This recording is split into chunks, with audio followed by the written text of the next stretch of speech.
Welcome back to the Lexi's Leukemia channel. Today we're making homemade pasta.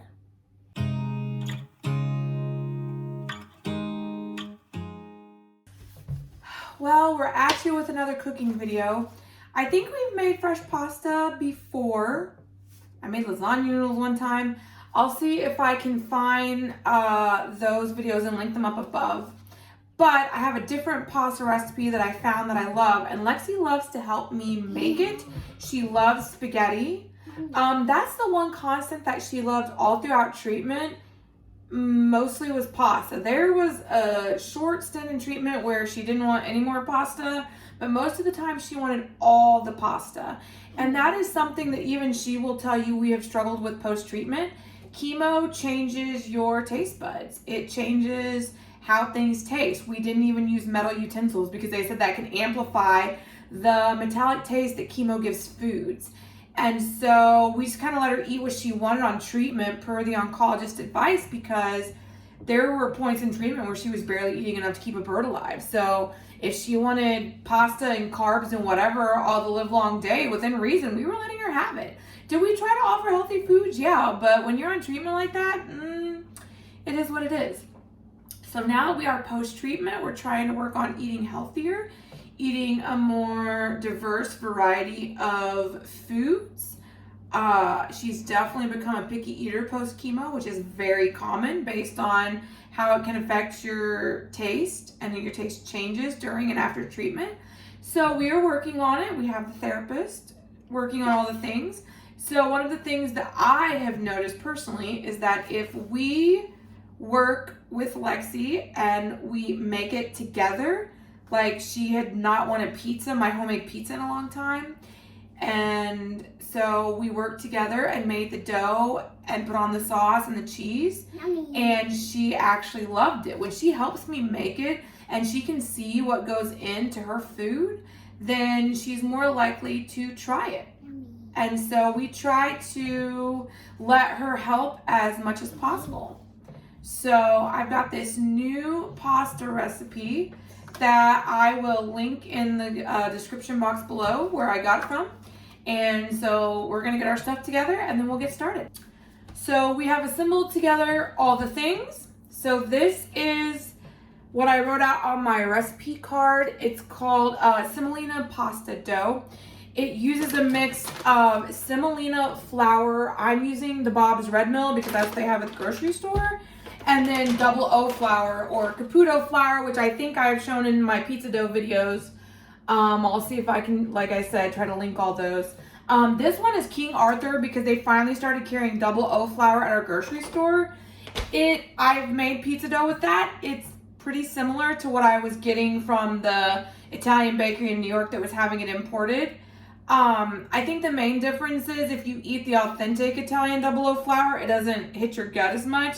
And I don't know what is the difference between American double O flour and Italian, but for some reason it can hit your gut a little harder, so just be aware of that. But Lexi has never had any issues. So this recipe I got off of the Flour and Handprint. That is a blog. I always like finding blogger recipes because when they finally post it to their blog online with all the pictures and the step-by-step, they have tested that recipe countless times before they actually want to share it with everyone. So she had tried every combination of this pasta dough recipe and finally came up with a combo that she loved, which was a mixture of semolina and double O, because lots of pasta recipes either just use AP flour or just semolina, and most of the time Caputo double O flour is used for pizza dough. But she uses a mixture of the two and it is awesome. So we are ready to get started. So to get started, you are going to need to measure out 115 grams of the double O flour and 100 grams of the semolina flour. I will have the blog recipe linked in the description box.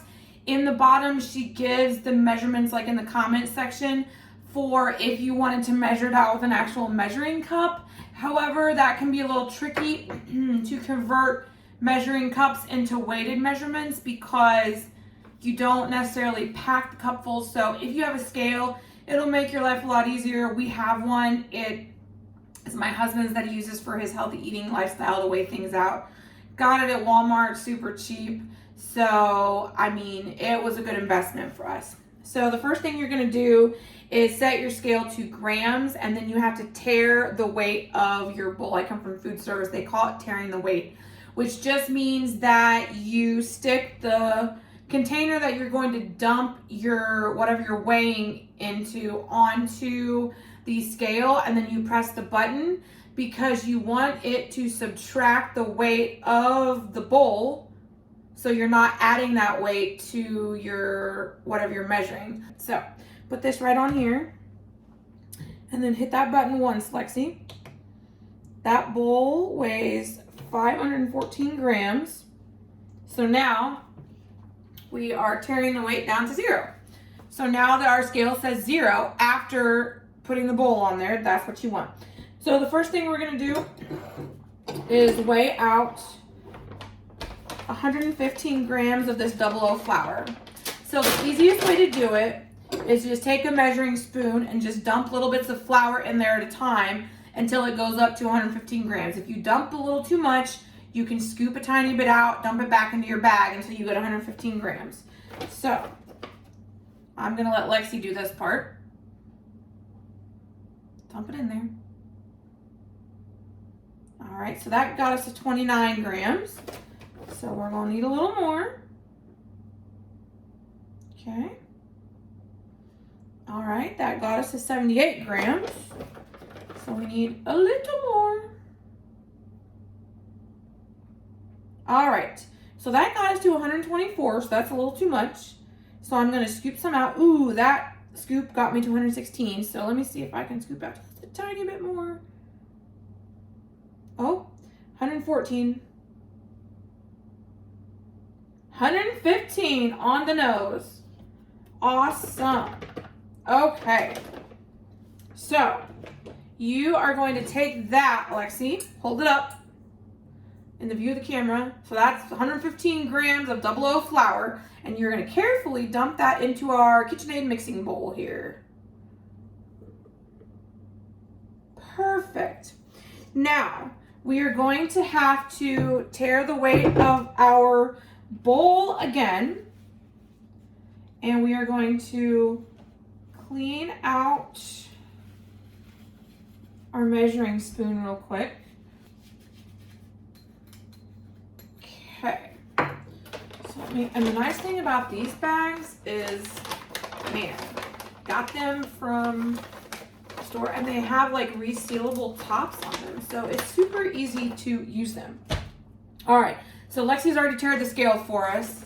We've made this recipe once to try it out, and we loved it. So she's had a little experience.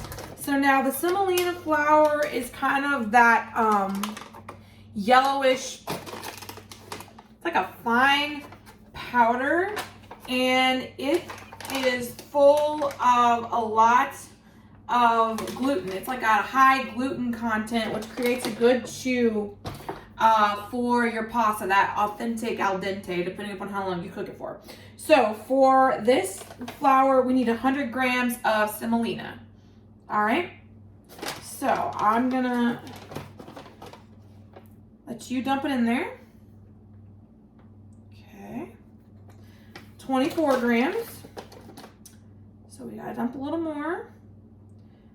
55 grams. The semolina is lighter in texture than the 00, so it takes more to get to where you need, which is what gives your flour that yellow color. And Lexi's already like gauging to see how much we're gonna need. She's dumping in little bits at a time from that one I gave her to see where we're at. So we're at 88, 89. So let me give you just a tiny bit more, and she can do it again. She's gotten really good at this. 91, 97. Ooh, we're so close. Ooh, 99. Okay, so I need to just scoop out the tiniest bit, and let's see if that works. Oh, we're so close. Ooh, it popped over to 100. We did it. Woohoo! All right. So we are now done with the scale. So we will set this off to the side. Okay. Go ahead and dump that flour in there. Very good. So we've got both of our flours into the mixing bowl now. So then Lexi is just going to use this little spatula to stir them around so that they're all combined. So it looks like one cohesive thing and not two different colors of flour.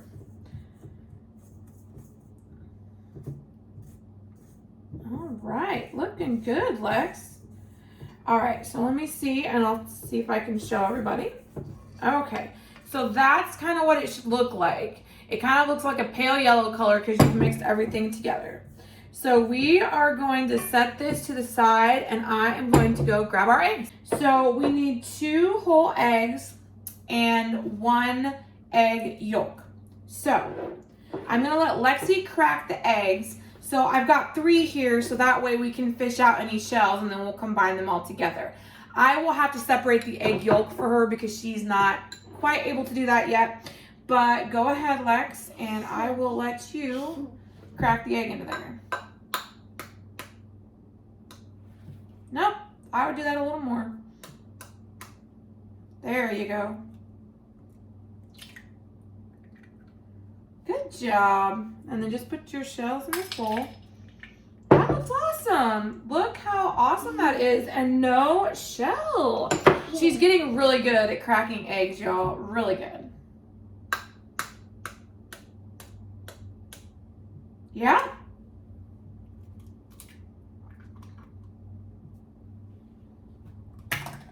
Okay.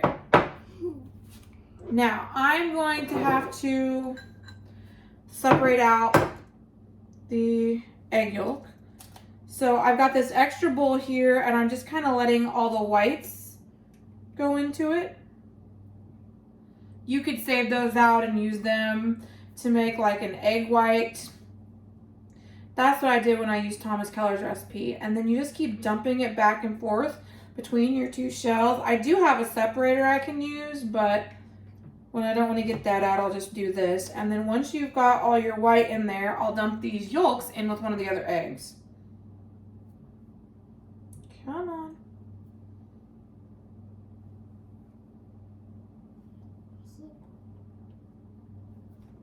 So close. Yeah. There's that last little piece of egg white that just wants to hang around, which that can happen sometimes. See that? It's just trying to hang on, but if we do it enough times, it'll just fall right off of there. There it goes, there it goes. Go. Come on. There I go. All right. So then I'm just gonna take and dump this in with one of the other egg yolks. Okay. So our hands and the table are now covered in egg. So we are going to wash up and we will be right back. We had a chance to clean up a little bit and now we're ready to go. So what we're gonna do is we are going to just basically combine all the egg yolks into one. So you've got your 2 whole eggs and your 1 egg yolk. And then you just take it and you beat it, because we're not doing it on the table like it says you can. We're doing it in the mixer. So we want our eggs to already be mixed up like this. If you were doing it on the table, you would just make a well in the center with your flour and put it directly in the table. But because we're going to be using our mixer and the dough cook, you want to go ahead and take care of this step already.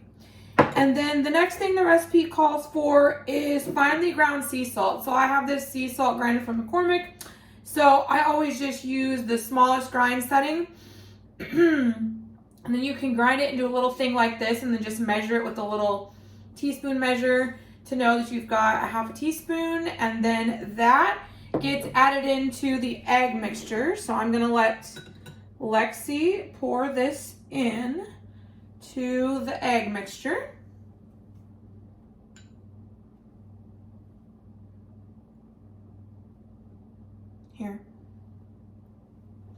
if your salt sticks to the bottom, just kind of give it a little shake like that. And then you're going to carefully tip it in, not turn it all the way upside down, okay? You just want to tip it in. There you go. Perfect. So once you've got the salt in there, you're just going to mix that in with the egg yolk. And that's it. Those are the only ingredients you need for your pasta dough. Super simple. Double O flour, semolina flour, 2 whole eggs, 1 egg yolk, and 1/2 teaspoon of finely ground sea salt. I've never tried substituting iodized salt, but I'm sure you probably could. If you did not have sea salt, we use sea salt in our cooking, so there you go. Now, we're gonna set that aside for a minute so we can focus on our flour. So Lexi did an awesome job of mixing this. So now we kind of need to mimic what you would do on the table, which is create like a big hole crater in the center and then dump all your liquid in there, your eggs and whatever. And then you would use your hand and start incorporating it little by little. But because we're using the dough hook attachment, we're gonna have to make that hole in the center in this bowl. So you're gonna kind of push all the dough up onto the side. Let me see if I can show you. And kind of make a hole in the center.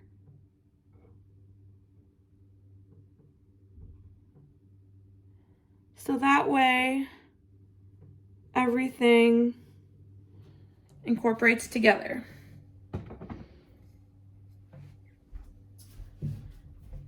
So we are going to lock this in to the stand mixer and then fix our hole like it needs to be.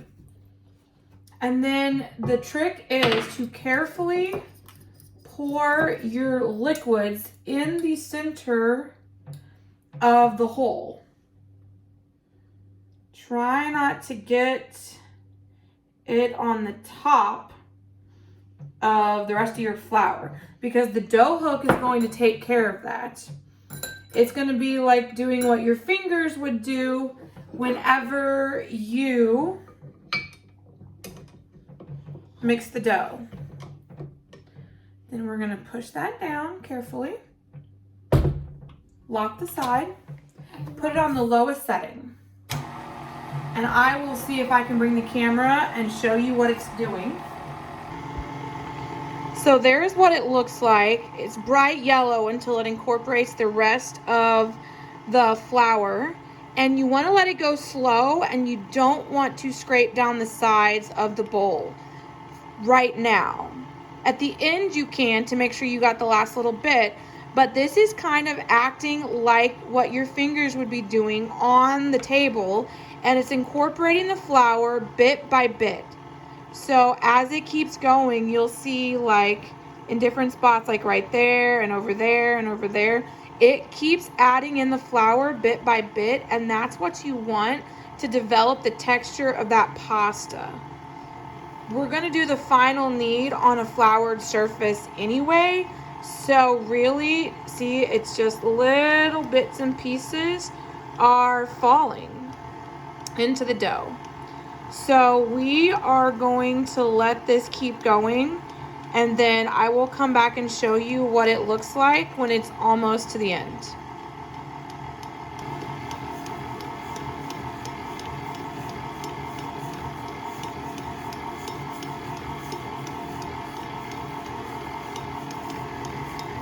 So we're getting close to the end where it's forming a dough ball on itself, and it will do that. And then that point is when you would potentially scrape down the sides or the bottom if there was any remaining loose flour left, and add it into the dough.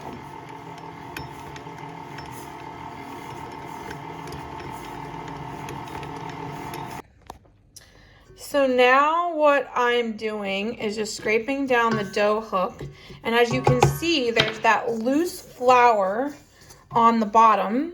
So then you would need to start grabbing your dough and seeing if you can like press it in to the flour on the bottom to get all that loose dough incorporated. Your dough is going to be shaggy at first and seem like it's super dry.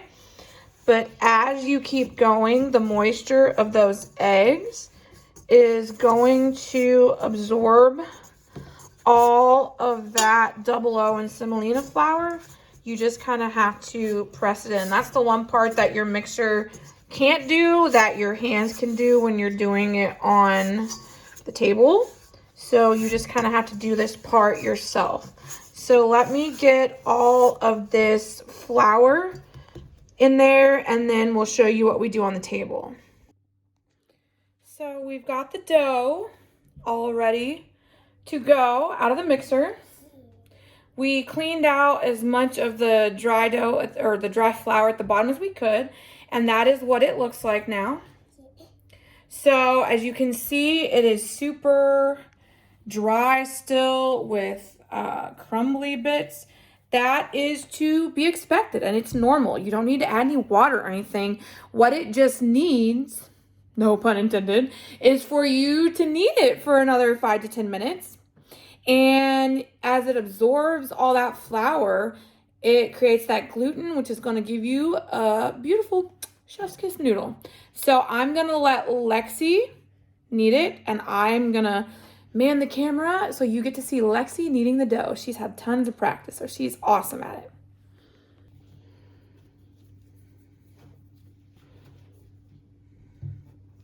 Good job, Lexi.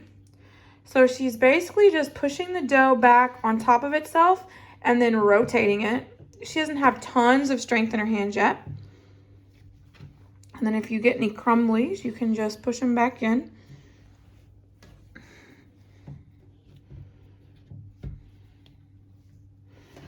And then as you keep going, it will absorb all of that.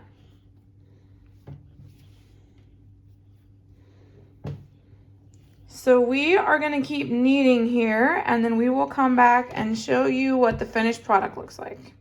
Remember, you got to do this for like 5-10 minutes. Your mixer cannot help you with this step because with pizza dough, yeah, it can, but this type of dryer, it's not like as sticky of a dough. It just kind of flattens out to the sides of the bowl, and the dough hook won't pick it up after a certain point. So you kind of have to do this yourself. So Lexi's going to get a workout here. We'll come back at the end. So Lexi has pretty much gotten this smooth for us. It's got that smooth texture. You want to hold it up and show everybody? So it's not as dry on the outside anymore or crumbly. And it's kind of, when you press it in, it kind of bounces back a little bit. So she's going to knead it for just a little longer. And then we are going to wrap it in plastic wrap so that it can rest for 30 minutes, just on the counter, not in the fridge or anything. We just need to rest it for 30 minutes.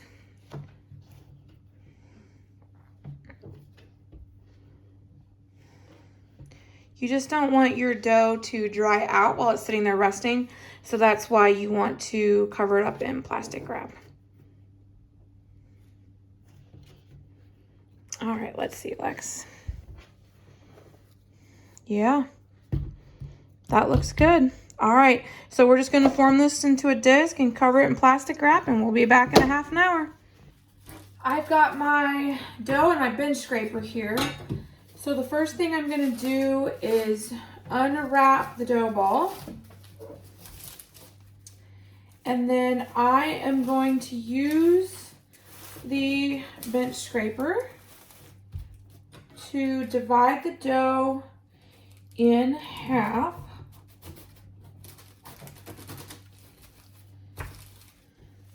And then once you've divided it in half, you're gonna divide each half into thirds. So kind of like making little triangle sections like this. Because when you're using the attachments on your KitchenAid, you can't run a ton of dough through at one time.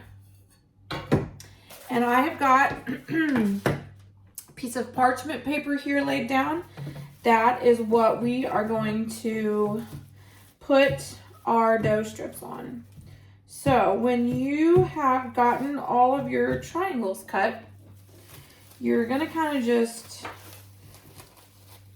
gather this back up into your plastic wrap however you can, because you don't want your dough to dry out while you're working with the one piece. So kind of leave that to the side. So we are going to take and sprinkle a little bit of this double O flour down. We are going to cover our pasta roller machine. This is just the flat roller attachment, and then we also have the spaghetti noodle attachment. I also have the fettuccine noodle attachment. So this is like if you were going to do lasagna sheets, you could use this one, or it rolls your dough down to size before you roll it through the spaghetti attachment.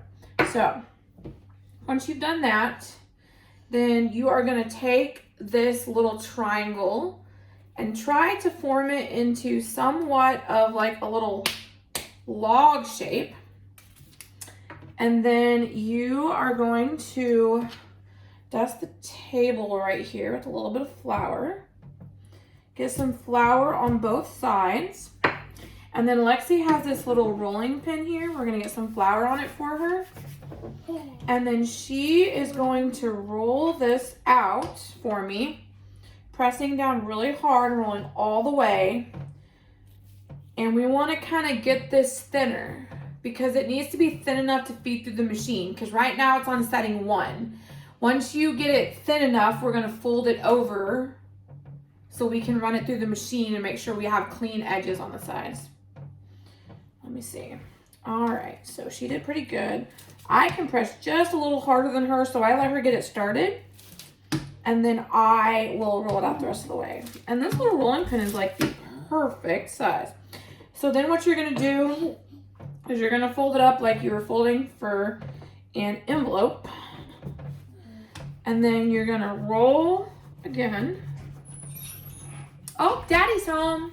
That's a home. Hey, Daddy. Hi, Daddy. So then after you've rolled it like that, you are ready to put it through your machine. You can always trim the edges and make it look nice. So here we go. I've got it on, and I've got the side locked in place, and I've already got it set to 1. 1 is the widest setting. Always start with number 1. And you're gonna put it on the lowest one, and then we're gonna take this and we are going to flour it. You want tons of flour. If you don't, it's gonna stick inside your roller machine and it's gonna be really hard to get out. So lots of flour everywhere. It's okay, you can clean it up later. Lexi loves it. So get some flour on your hands, Lex. Yep.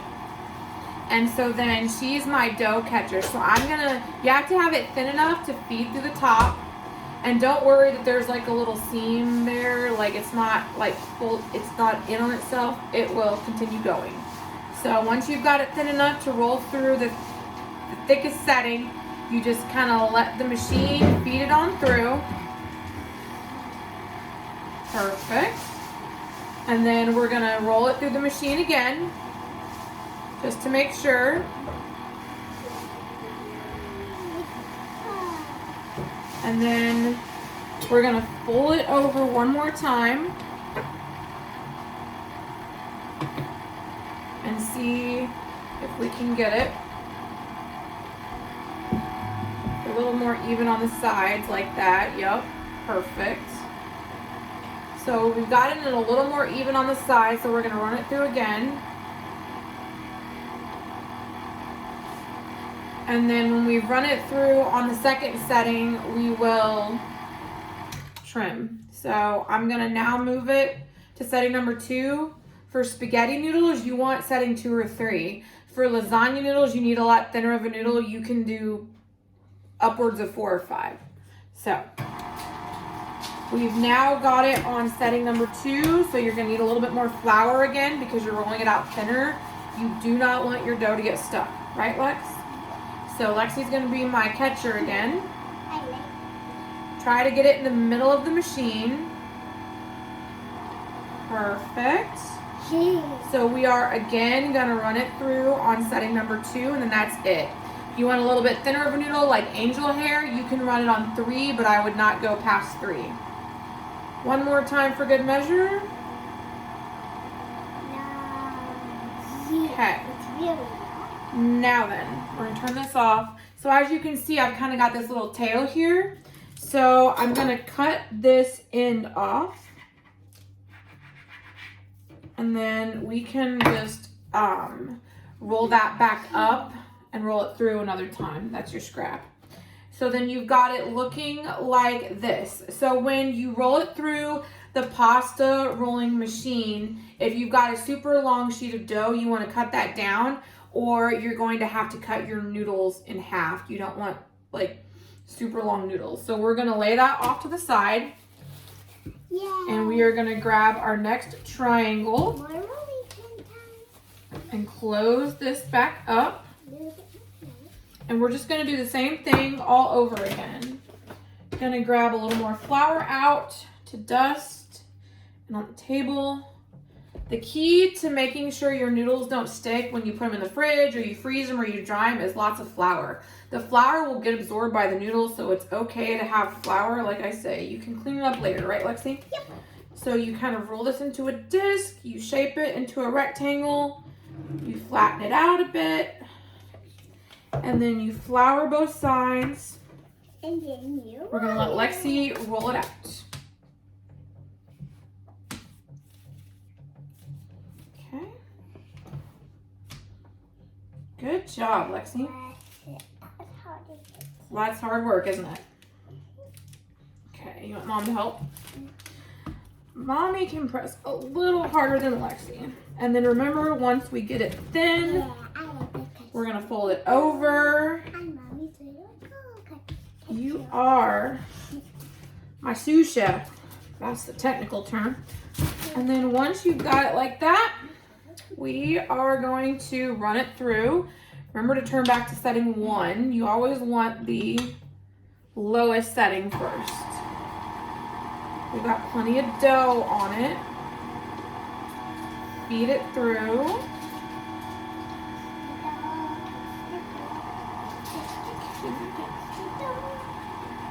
Run it through again.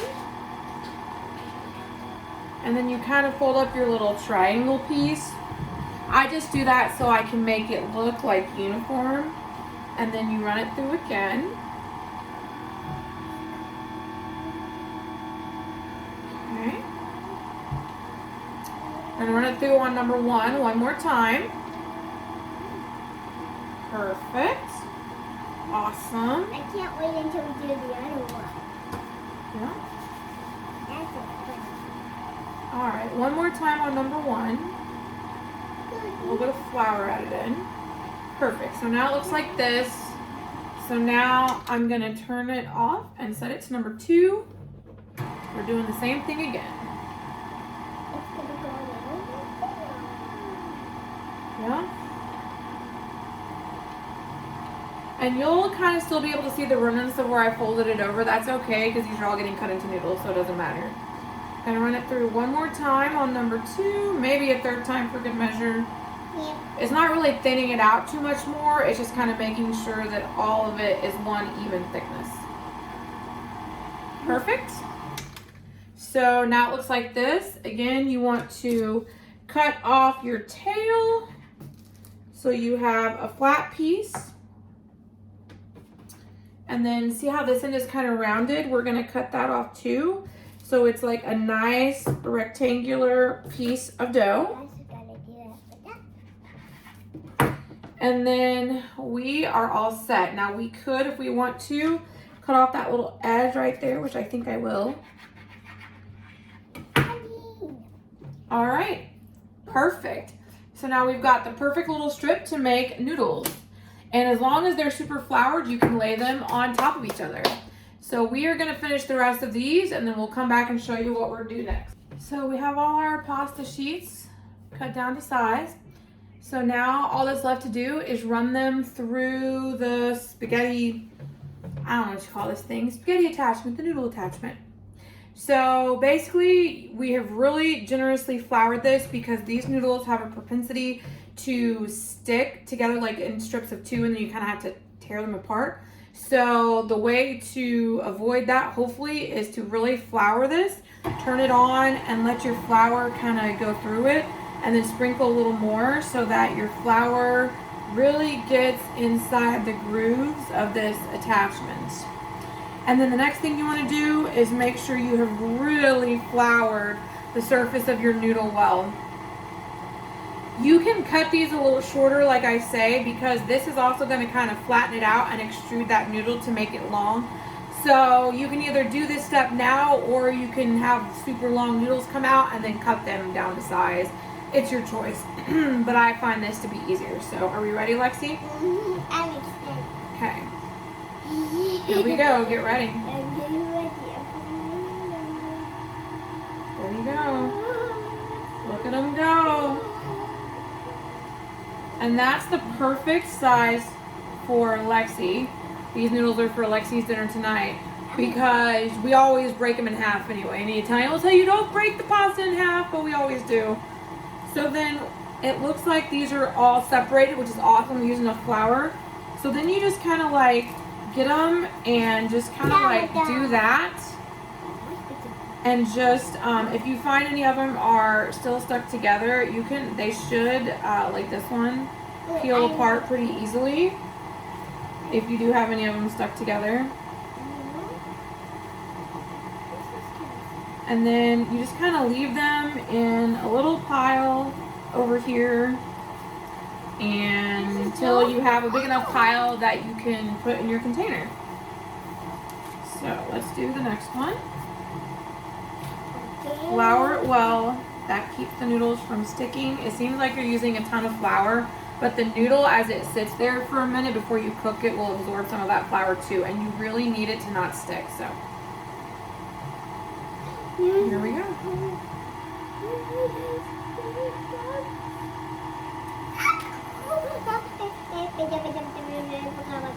Very good. Okay, wait. So let's rip some of these apart. Switch that up there.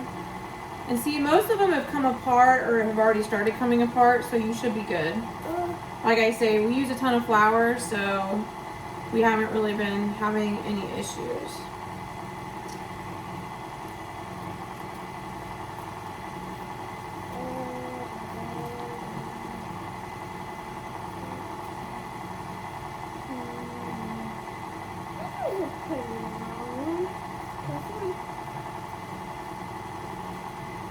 Good job. So then all the rest of these have already been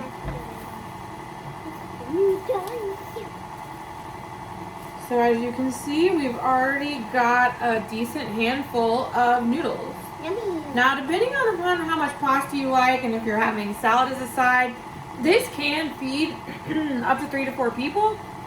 But for our family, we made it last time for all 3 of us. And we found Lexi saying she wanted more because she's always super hungry, going through a growth spurt. So you may want to double this recipe for a bigger group. Here we go. Next. So this is the last one we'll show you. And then that'll be it. Okay. Those were mostly not stuck together. That was good. I see some more. So we're just going to keep doing this. Now, you've got a few different options for cooking these and for storage. So if you're going to make these ahead before you need to cook them, if you're going to do them the same day, but it's a few hours ahead, like here it's afternoon and I've got to go to work, so they're going to cook these later. You can store them in an airtight container in the fridge, which is what I'm gonna do for them. And then when they're ready to cook them, they can just pull them out, cook them for 90 seconds up to 3 minutes-ish. If you're gonna do that method, you wanna make sure that they're floured super well so the noodles do not stick together.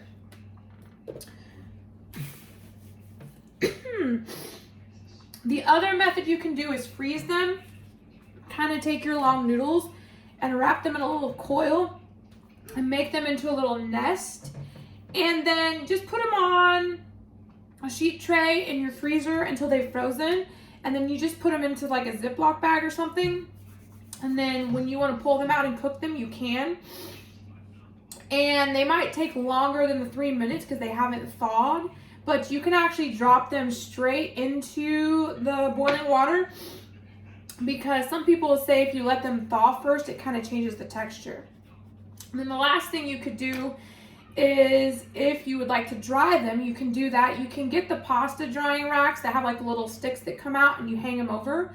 Or you could just lay it on a really well-floured parchment paper, like spread them out, cut them to the size you want, and then just lay them and let them dry over the course of the day.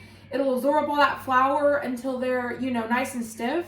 And then you could get one of those like tall canisters that's got a really airtight seal, and you could seal them up for up to 6 months. In the freezer, a couple of months, and in the fridge, a couple of days. So those are your options. So I'll see if Lexi can help Daddy get some footage tonight when they're cooking the pasta noodles, what it looks like, and we'll add that in at the end here. And then maybe Lexi can show you a little bit of a video. She can record herself eating the yumminess that she made. So, in the meantime, we might as well close out the video. Lexi, what do you want to tell everyone? Subscribe and hit the bell to be notified when we upload another video. Bye. Bye. Go. I'm going to put the pasta in. Are you okay? Yep. Yummy! This spaghetti is really good. Can't wait to try it.